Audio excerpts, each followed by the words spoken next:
હાલો જોહાર જય આદિવાસી। આજરોજ અમે ટંકારા ગામની અંદર આપણા સમાજની એક દીકરી સાથે જે અન્યાય થયો હતો તે વિષય ઉપર અમે સમાજના આગેવાનોનો ફોન આવ્યો હતો અને અમે બધા ભેગા મળી અને સમાજના યુવાનો સાથે અને જે પીડિત પરિવાર હતો તેની સાથે રહી અને અહીંયા એફઆઈઆર કે આપણે કેસ દાખલ કરાવ્યો છે તેની નકલ એના પીડિતના પરિવારને આપેલી છે।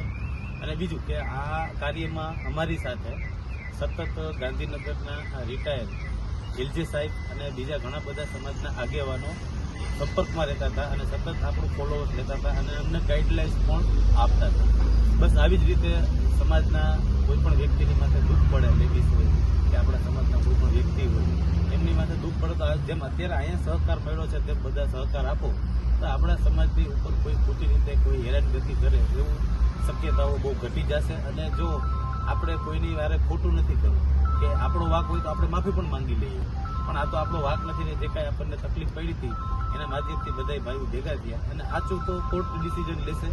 અમે તો સમાજના આગેવાન તરીકે જે અમારી નૈતિક ફરજ હતી તે પૂરી કરી છે। બધાને જોહાર, જય આદિવાસી, જય ભારત, જય ભીમ પ્રદેશ। હાલો ભાઈ।